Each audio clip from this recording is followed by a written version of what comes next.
How am I gonna get a drone shot in here?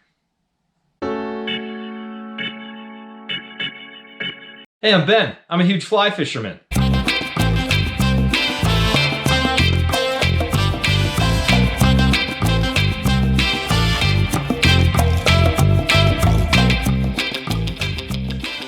Okay, cut the random B-roll. Welcome back to another episode of Huge Fly Fisherman. Today we're gonna do a tie flying video. A little bit out of the norm for me, but I've had a lot of requests for something like this, and I'm here to serve you. If you're new to flying ties, you can check out this video that I did that's kind of an introduction to fly tying. I mean tie flying, messed that up.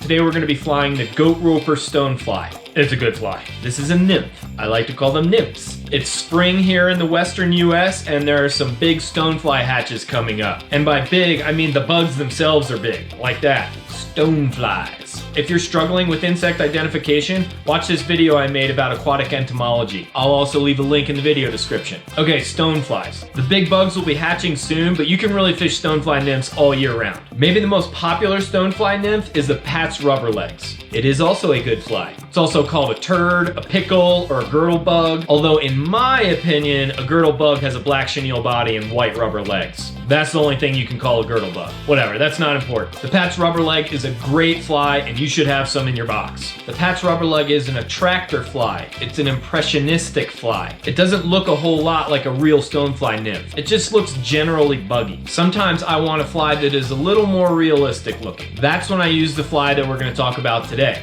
The goat roper stonefly. You can see a bluebird over there. It really is spring. Well, if the Pat's rubber leg is such a great fly, why would I want to use a more realistic fly? Good question, Ben. Basically, I like to use it just to show the fish something different. There's a river near here that gets fished a lot, and I would bet that on any spring day, 98.2% of the anglers are fishing a nymph rig with a Pat's rubber leg. All of them. They all do it. Because it works. The fish see a lot of those flies. So I fish a goat roper stonefly just to mix it up and show the fish something that they're not seeing all day, every day. Mixing it up on them. I first came across this fly in a book a long time ago. I can't remember the name of the book, and there's like no information about this pattern online. So this fly's been around for a long time, but it doesn't seem to be too popular. Until now. Okay, enough talking. This isn't a Kelly Gallup video. Let's get to tying. I mean flying. So let's start with the recipe. No, we're not baking a cake. That's a list of the materials that you'll need to fly this tie. As far as materials, all of this can be substituted for what you have lying around or what you want to put on your fly. You can change the colors, you can leave something out if you feel it's not needed, you can add a bead. Those are just a few examples. This is just a template that you can modify all you want. Just remember that if you change something up, you did not invent a new fly. You're not innovating anything. There's no need to come up with a new name for it. Okay, I said we were gonna fly this tie and not just talk the whole time. Okay, hooks. You're probably gonna need one of those. I'm gonna use the Tiemco 200R, size 4.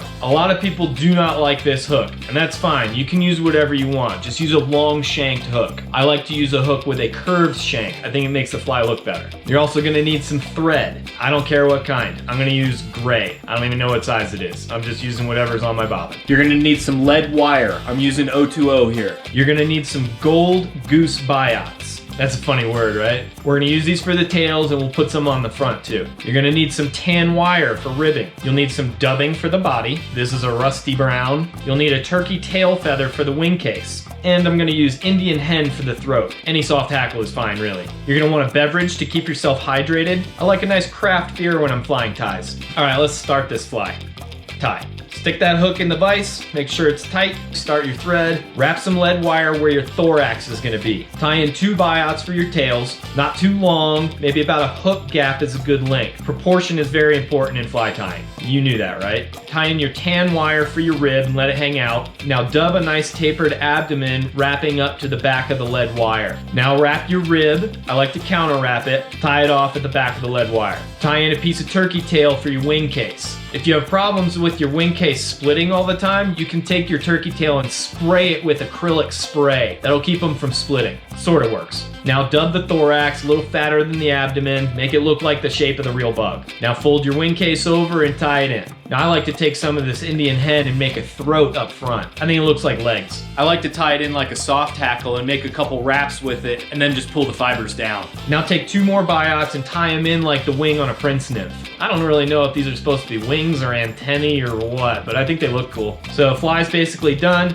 Whip finished twice with 4 wraps each. I don't bother with head cement, you can. and you're done. Now you're ready to go catch a fish on it. That fly that I just tied for you is far from perfect. There are several flaws with it, but I don't care. It'll fish just fine. First time I've tied that fly in like 3 years. I didn't even do a practice one for you. That's just how I roll. So that's the Go Roper Stonefly. Mix it up, change it around, do what you like. Put some cool materials on there. I like to tie them in brown, purple, and sometimes even an albino stone looking thing. Whatever, doesn't matter. It's all gonna work. So play around with it and have fun with it. Thanks for watching another Huge Fly Fisherman video. I'll be back next Monday with another video, and I'm trying to crank out some bonus content for you guys midweek right now as well. It's going pretty good. You can check out hugeflyfisherman.com and buy some stuff to support the channel. Like and subscribe and all that fun stuff. Take care, go rope some goats, stay huge.